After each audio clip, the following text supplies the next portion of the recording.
आता हे माझं भिडाचं तवा. आता आम्ही भिडं म्हणतो, काय पण म्हणा. आता नवीन आहे. 3-4 वेळा घावणे काढलेत, पण पहिल्या प्रयत्नात कधी निघेल तर शपथ.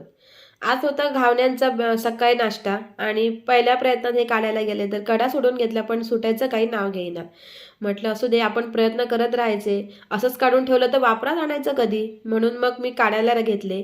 सगळ्यात आधी काय केलं माहिती आहे का? रात्री आधी 2 वाट्या तांदूळ, आता हे रेशनचे तांदूळ बरं का, रात्री स्वच्छ साफ करून घेतले, त्याच्यानंतर धुतलेत आणि पाणी घालून भिजत ठेवले, म्हणजे छान भिजून येतील. आणि त्याच्यात सकाळी धुतले परत आणि मिक्सरच्या भांड्यात घातले. आता पाणी खूप नाही घालायचं हां, गरजेनुसार थोडं थोडं घालायचं.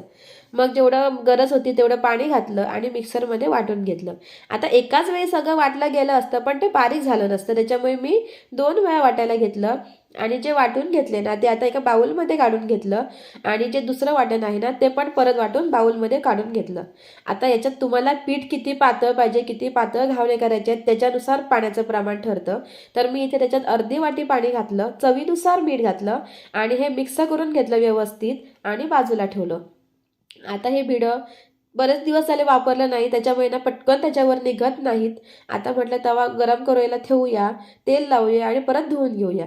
आता मी हे गरम करायला ठेवलं, त्याला तेल लावून घेतलं आणि परत स्वच्छ धुवून ते व्यवस्थित तापल्यानंतर ना परत स्वच्छ धुवून घेतलं आणि परत गरम करायला ठेवलं. पण त्याच्या आधी ना, आता जेव्हा मी तव्याला तेल लावायला गेले, बघते तर काय, ब्रशच खाली होता. आता त्याचं वरचं सगळं गायब. आता हे कुठे गायब झालं असणार तुम्हाला समजलं नसणार, कारण आता घरातली भांडी वगैरे कोण वापरत असणार. आलं का लक्षात तुमच्या? मग परत गरम केलं, परत भरपूर सारं तेल लावलं. गॅसची फ्लेम मीडियम आहे बरं का, जास्त गरम करायला नको, म्हणजे जळतात पटकन. आणि त्याच्यानंतर परत जे मी पीठ ठेवलं ना, ते परत मिक्स करून घेतलं, म्हणजे पाणी वर राहायला नको. आता हा पेला आहे ना, तर एका पेल्यात घावणं एक बरोबर बसतो तव्यावर. मग पेला घेतला आणि तुम्ही आता आवाज ऐका किती छान होतो.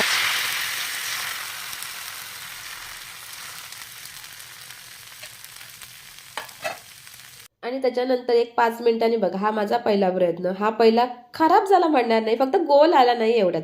बाजूला काढून ठेवला, परत साफ करून घेतलं भिडं, परत त्याला तेल लावून घेतलं, परत पीठ मिक्स करून घेतलं आणि परत सेम प्रोसिजर. आता हा दुसरा घावणा घातलाय, घावण्याचं पीठ घातलं. आता हा दुसरा घावणा. आता कसा बसा तोडका मोडका का होईना, पण एकदा कडा सुटल्यात आणि परतला. मग त्याच्यानंतर आता हा तिसरा घावना. असे करून करून साधारण 2-3 घावणे तुटल्यानंतर हा आता चौथा घावना मात्र छान परतला गेला. आता काही जण काय करतात, एकदाच परतत वगैरे नाही, डायरेक्ट काढत होतात, पण आम्हाला दोन्ही बाजूनी क्रिस्पी पाहिजे. आणि आता असे करून घावणे तयार झाले आणि नंतर नंतर तर खूप छान आणि एकदम पातळ घावणे यायला लागलेत. मग काय केलं, आम्ही नाश्ता करून घेतला. चला बघ.